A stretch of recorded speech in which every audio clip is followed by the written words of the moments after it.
नमस्कार अनि हार्दिक स्वागत छ यहाँहरु सम्पूर्णलाई कार्यक्रम साझा सरकारमा छौं हामी। कार्यक्रम साझा सरकार लुम्बिनी मिडिया हबले उत्पादन गर्ने गर्छ। यो कार्यक्रम रूपन्देहीको देवदहमा रहेको देवदह टेलिभिजन, लुम्बिनी प्रदेशका विभिन्न रेडियो स्टेशन, हाम्रो आधिकारिक फेसबुक पेज र युट्युब च्यानल मार्फत संसारभर हेर्न र सुन्न सक्नुहुन्छ। कार्यक्रम साझा सरकारमा हामी फरक विषयमा कुराकानी, छलफल, विचार विमर्शलाई प्रस्तुत गर्दै आइरहेका छौं। आज पनि हामी अलिकति फरक विषय, धार्मिकतासँग जोडिएको विषय, पर्यटनसँग जोडिएको विषय, त्यो विषयमा कुराकानी गर्नेछौं। आज हामी गुल्मीको धुर्कोट गाउँपालिकामा उपस्थित भइसकेका छौं। धुर्कोट गाउँपालिका भन्ने बित्तिकै तपाईले बुझिहाल्नुहुन्छ धार्मिक, पर्यटन, कृषि लगायतका विभिन्न क्षेत्रमा यो गाउँपालिका अगाडि बढ्दै गरेको गाउँपालिका हो। त्यस भित्रको एउटा वडा नम्बर 5 भन्ने बित्तिकै तपाईले बुझ्नुहुन्छ यो वडामा एउटा विचित्रको गुफा छ जो धार्मिकता र ऐतिहासिकतासँग जोडिएको छ। यही विषयमा आज हामी कुराकानी गर्नेछौं। त्यसका लागि विचित्रको गुफा खास गरी के हो, यसको इतिहास के हो र यसलाई यहाँका सर्वसाधारण र आम नेपालीले कसरी बुझिरहनु भएको छ, यही विषयमा कुराकानी गर्नका लागि यति बेला हामीसँगै हुनुहुन्छ धुर्कोट गाउँपालिका अन्तर्गत वडा नम्बर 5 को विचित्र गुफामा हामीले कुराकानी गर्दै गर्दा विचित्र गुफा व्यवस्थापन समितिभित्र रहेर प्रवक्ताको भूमिका निर्वाह गर्नुभएका कृष्ण भण्डारी। कृष्ण सर, यहाँलाई कार्यक्रममा स्वागत छ। धन्यवाद। आराम हुनुहुन्छ? एकदम ठिक छ। एकदमै महत्त्वपूर्ण समय, महत्त्वपूर्ण ठाउँ र सोही समयमा हामी चाहिँ यहाँ उपस्थित भएका छौँ। वडा नम्बर 5 लाई सबैजनाले इतिहाससँग, धार्मिकतासँग जोड्दै गर्दा विचित्र गुफालाई चाहिँ छुटाउन मिल्दैन, सक्नुहुन्न। हामी यो विचित्र गुफाको विषयमा कुराकानी गर्दै गर्दा यसको इतिहास चाहिँ के हो, खास गरी हामीले यसलाई कसरी बुझेका छौँ? धन्यवाद। म सर्वप्रथम देशकै चौथो अङ्ग पत्रकारितामा लाग्नुभएका लुम्बिनी मिडिया हबका साथीहरू जुन धुर्कोट गाउँपालिका वार्ड नम्बर 5 विचित्र गुफामा उपस्थित हुनुभएको छ, म गाउँपालिकाको तर्फबाट, विचित्र गुफाको तर्फबाट यहाँहरूलाई हार्दिक स्वागत, अभिवादन र धन्यवाद टक्राउँछु। यो विचित्र गुफा धुर्कोट गाउँपालिका वार्ड नम्बर 5, यो हामी बसेको ठाउँ कमला वन हो, कमला वनमा अवस्थित छ। 2045 सालमा हाम्रा स्थानीयवासीहरू जनार्दन भण्डारी, ओम प्रसाद पन्थी लगायतको टिम यहाँ नजिकै माथिपट्टि बारी छ, यहाँ बारी छ, बारीमा मकै छरेको बेलामा ढेडुवाहरू प्रशस्त मात्रामा आए र त्यो ढेडुवा धपाउनको निमित्त जनार्दन भण्डारी, ओम प्रसाद पन्थी, डिलाराम भण्डारी लगायतका समूह ढेडुवा लखड्दै जाँदा एउटा सानो, त्यति बेला यहाँ धेरै गहिरो खोला थियो, खोलाभन्दा माथि सानो पाल थियो, त्यो पालमा रुखको माध्यमबाट ढेडुवाहरू प्रवेश गरे। अब ती ढेडुवा धपाउनको निमित्त उहाँहरू रुखहरू काटेर, बाँस काटेर एउटा भर्याङ जस्तो बनाएर त्यो सानो गुफाको मुखमा पुग्नुभयो र ती ढेडुवाहरू अगाडि बढे। तर केही समयपछि ती ढेडुवाहरू त्यहाँबाट लोप भए, देखिएनन्। धेरै भित्र जाने उहाँहरूलाई हिम्मत भएन, त्यो प्रचार प्रसार गर्नुभयो र दोस्रो दिन प्रचार प्रसार भयो र तेस्रो दिन हामी धेरै मान्छेहरू, त्यो बेला म पनि आएको थिएँ, सुरक्षाकर्मीहरू, गाउँका समाजसेवीहरू सबै आएर हामीले गुफा हेऱ्यौँ। गुफा हेर्दा धेरै ठुलो लाग्यो र यसरी 2045 साल असार 5 गते हामीले यो गुफाको पहिलो भित्र प्रवेश गऱ्यौँ र त्यसपछि ती ढेडुवाहरू यहाँ देखिएनन् र अहिलेसम्म पनि ती ढेडुवाहरू हाम्रो क्षेत्रमा हामीले देखेका छैनौँ। एउटा दैवी शक्तिको रूपमा गुफालाई देखाउन माध्यम ढेडुवा बनेर आएका थिए भनेर हाम्रा पूर्वजहरूले भन्नुभएको छ। यसरी हामीले सुरुमा जब गुफामा प्रवेश गऱ्यौँ, विभिन्न आकृतिहरू, चित्रहरू, शिवलिङ्गहरू, भगवान श्रीकृष्ण नाचेका तस्बिरहरू देखिसकेपछि हाम्रो अग्रज बुवाहरूले यहाँ यज्ञ गर्नुपर्छ, यहाँ धार्मिक महत्त्व छ भन्ने ठानेर हामीले गायत्री पुनश्चरण यज्ञ भनेर करिब 6 महिनासम्म हाम्रो बुवाहरूले यहीँ गुफामा बसेर यज्ञ गर्नुभयो। त्यसबाट थोरै धेरै पैसा स्थानीयवासीहरू आउनुभयो, पूजामा सहभागी हुनुभयो र त्यसबाट जति पैसा उठेको थियो हाम्रा बुवाहरूले 24 रोपनी जग्गा तत्काल खरिद गर्नुभयो। अब हामीलाई यहाँ जग्गाको आवश्यकता पर्छ भनेर खरिद गर्नुभयो। अनि यसरी बिस्तारै गुफाको प्रचार हुँदै गएको थियो। बिचमा 10 वर्षसम्म नेपालमा जुन जनयुद्ध सञ्चालन द्वन्द्व चल्यो, त्यो द्वन्द्वको समयमा हामीले यो गुफाको संरक्षण गर्न सकेनौँ, धेरै प्रचार प्रसार गर्न पनि सकेनौँ। परिस्थिति त्यस्तो थियो। त्यति बेला केही मन्दिरहरू, चित्रहरू टुटफुट पनि भए यसको संरक्षण हामीले राम्रोसँग गर्न सकेनौँ। त्यसपछि द्वन्द्व समाधान भइसकेपछि विभिन्न समितिहरू यहाँ गठन हुनुभयो, गुरुहरू आउनुभयो, समाजसेवीहरू आउनुभयो र अन्तिममा युवराज भण्डारीको अध्यक्षतामा नयाँ समिति गठन भइसकेपछि वास्तवमा गुफाले एउटा नयाँ गति संरक्षणका लागि समिति गठन गरियो। पहिले पनि समिति त थिए तर त्यति प्रभावकारी काम गर्न हामीले सकेनौँ। तर पछि युवराज भण्डारीको अध्यक्षतामा थोरै काम भएका थिए, बाटाहरू बनाउने कामहरू भएका पनि थिए र पछि युवराज भण्डारीको अध्यक्षतामा जब समिति गठन भयो त्यसपछि गुफाले एउटा नयाँ परिवर्तन ल्याउनमा सफल भयो।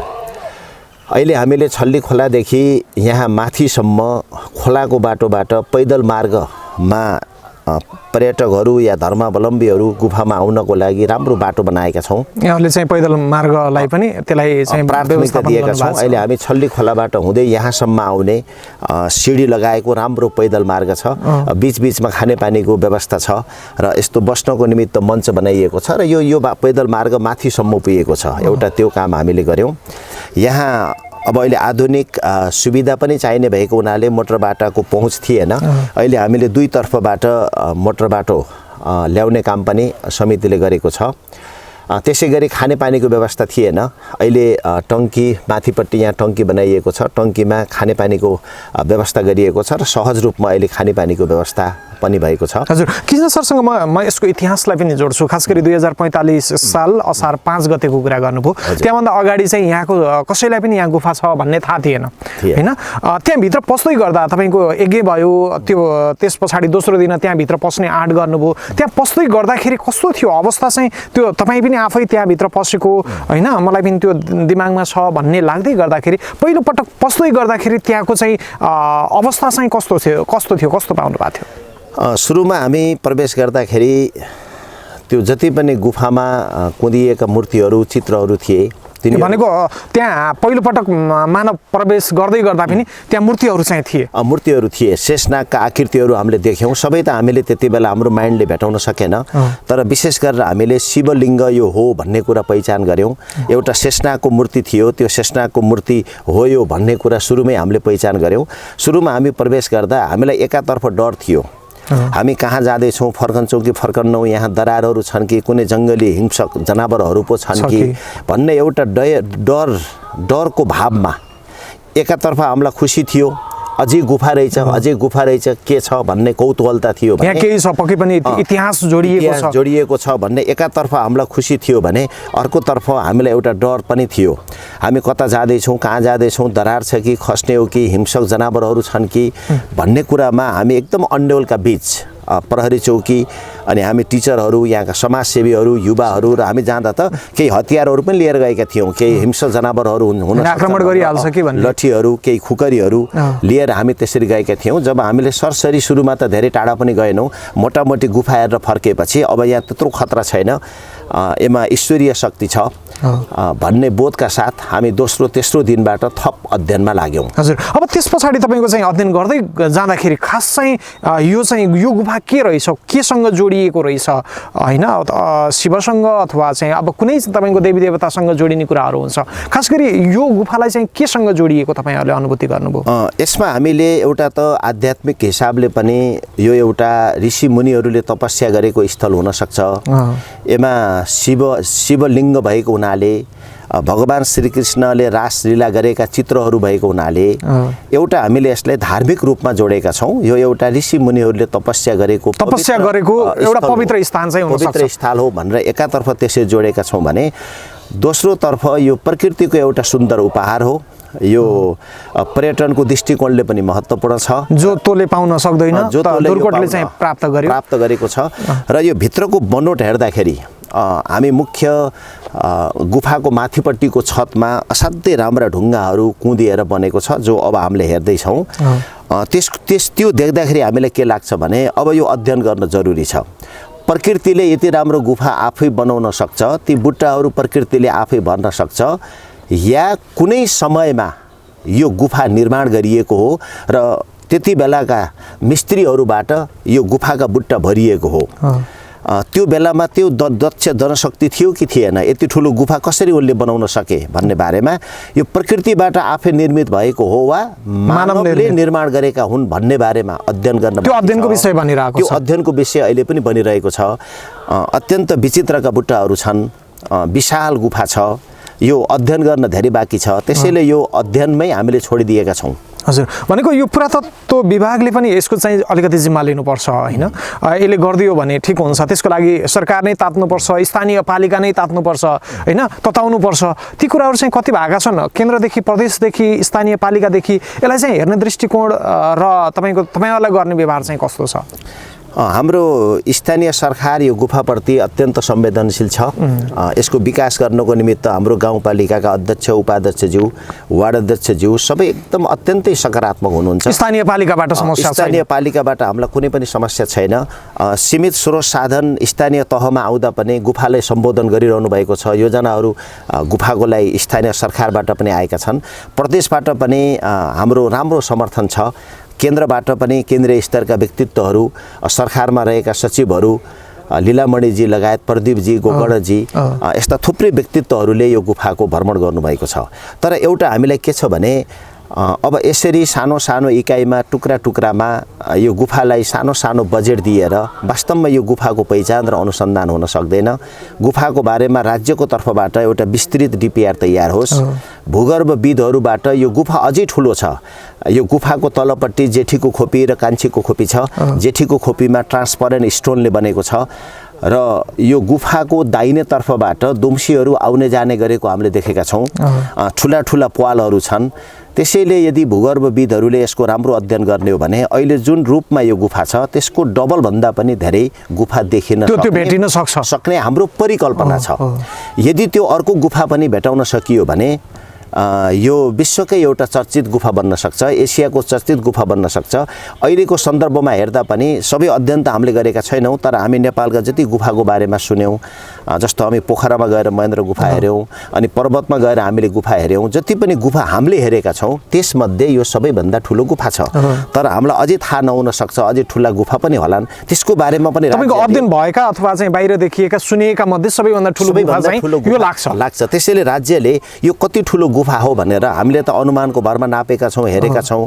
तर एउटा विज्ञहरूको टिमबाट यसको डिपिआर होस्, यसको बृहत विकासको निमित्त गर्नुपर्ने काम योजनाबद्ध तरिकाले होस्, यसलाई चाहिने बजेट कति हो एउटा निश्चित माध्यमबाट, एउटै बक्सबाट हामीलाई प्राप्त होस् भन्ने हाम्रो अनुरोध छ। भनेको सानो सानो टुक्रे बजेटले चाहिँ यसलाई सम्बोधन हुने अवस्था चाहिँ छैन। डिपिआरको माध्यमबाट सरकारले यसलाई व्यवस्थापन गर्नका लागि एउटा योजना चाहिँ ल्याउनुपर्छ भन्ने छ। जस्तै भर्खरै हामीले यो अमरपुरबाट नजिकै यो छल्ली खोला पारीबाट यहाँ जोड्ने एउटा लामो पुल निर्माण गर्ने योजना प्रस्ताव भएको छ, झोलुङ्गे पुल, जसले गर्दा झोलुङ्गे पुलको माध्यमबाट सहजै गुफा हेर्न आउन सजिलो होस् भनेर त्यो गुफाको पनि पुल बनाउने पनि एउटा तयारी छ, योजना छनौट भयो भन्ने हामीले सुनेका छौँ। र हामीले नजिकै एउटा सूचना गृह पनि बनाएका छौँ। अहिले 25-30 जना हाम्रा पाहुनाहरूलाई यहीँ राख्ने, बस्ने, खाने सबै व्यवस्थापनका सहित एउटा भवन निर्माण कार्य पनि सम्पन्न भएको छ। माथिपट्टि हामीले यहाँको समाजसेवी टोमलाल पाण्डे को नाममा एउटा ठुलो मैदान बनाएका छौँ, बाटिका बनाएका छौँ, त्यो फिल्डहरू पनि बनाएका छौँ। त्यहाँ गाडी पार्किङ गर्न पनि हामीलाई सजिलो हुन्छ।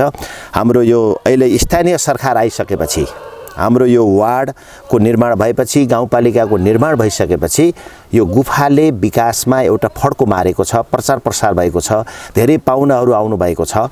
अब त्यसको लागि म स्थानीय सरकारलाई, यो वार्डलाई जति अहिले स्थानीय सरकारपछि विकास भएको छ र प्रदेशले पनि हामीलाई ठुलो सहयोग गर्नुभएको छ, उहाँहरूप्रति म गुफाको तर्फबाट हार्दिक धन्यवाद दिँदै यसलाई डिपिआर बनाएर राज्यले नै यसको जिम्मेवारी लिएर यसको बृहत, यसको बनोट नबिग्रने गरी यसको अनुसन्धान भूगर्भविदबाट खोजी होस् भन्ने म चाहन्छु। कृष्ण सर, जस्तो चाहिँ स्थानीयको सक्रियता बिना जतिसुकै सरकारले लगानी गरे पनि त्यसलाई व्यवस्थापन गर्न चाहिँ गाह्रो हुन्छ होइन?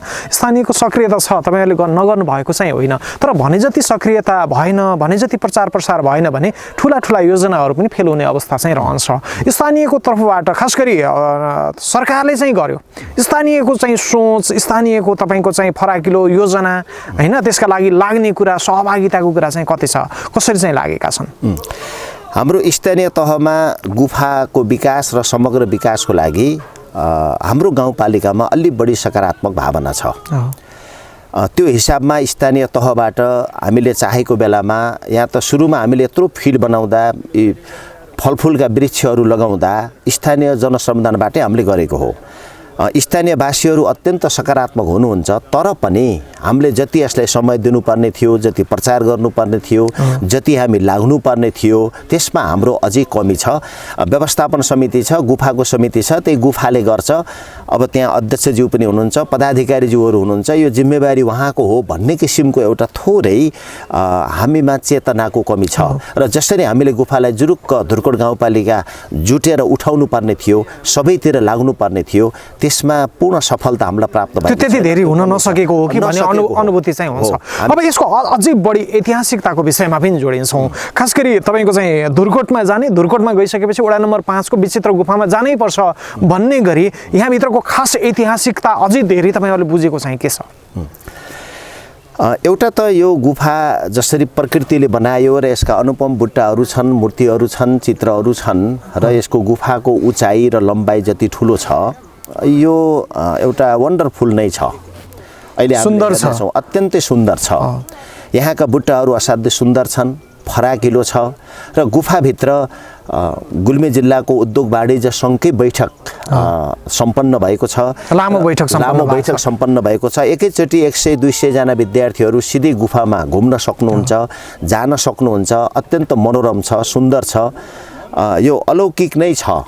र त्यसमा दुई किसिमले मैले भने, अर्को प्रकृतिबाट प्रदत्त शिवलिङ्ग, त्यो हामीले प्रत्यक्ष रूपमा देख्न सक्छौँ र विभिन्न दृष्टिकोणले गुफामा आउने व्यक्तिहरूमध्ये धार्मिक आस्था भएका व्यक्तिहरूले यहाँ एउटा आध्यात्मिक शक्ति छ, यहाँ शिवको शक्ति छ, यहाँ ऋषिमुनिहरूले तपस्या गर्नुभएको छ।